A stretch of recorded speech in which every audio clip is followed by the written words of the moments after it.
It's been 40 years since we met Gordon. And in this society, when kids exhibit troubling behaviors or disobedience or issues, we think there's something wrong with the kid. And our first go-to is let's fix the kid. And that's the Mhm. attitude with which my wife and I consulted Gordon. But he said to us, no, he says, the problem is not with him.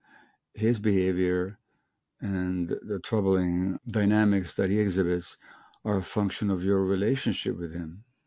And Mm. if you go to work on that relationship, his behavior will change. So the behaviors of the child are a symptom of something awry in the relationship with the parents, which of course can be both disturbing for parents, but also very empowering because it's a whole lot easier to work on yourself and to change the relationship than to try and fix the kid, which by the way doesn't work. And so in our society, we tend to either explain kids' issues by pathologizing them, giving them all these diagnoses, often medicating them, Mhm. or we think it's a behavior that we try and fix in the child by either punishment or reward.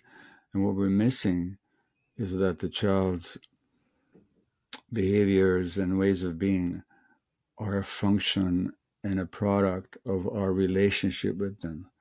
And Mm. that's the main point of this book is that let's look Mhm. at the relationship rather than trying to pathologize the child. Yeah, you said that by the time you wrote Hold On to Your Kids, you made every mistake in the book. And I'm Yeah. wondering, what are some of these mistakes that you made with your son that you were describing in that statement? Yeah. The biggest one, it's a very natural one, is my assumption that if I love the kids, that'd be enough. Mm. But the love that the parent feels for the child, although it's essential, is not enough. That love has to get through to the child. Mm. It has to be received by the child. And how that love is received depends very much on the relationship. What I didn't know about the importance of building, vouchsafing, and holding sacred that relationship with our children. So let's not assume that loving them is enough. It's necessary, but it's not enough. That love has to be delivered and received by the child. And for the child's heart to remain open to receiving it depends very much on their safety, security, and trust in their relationship, which in our society, for many reasons, is undermined. So that's the first one.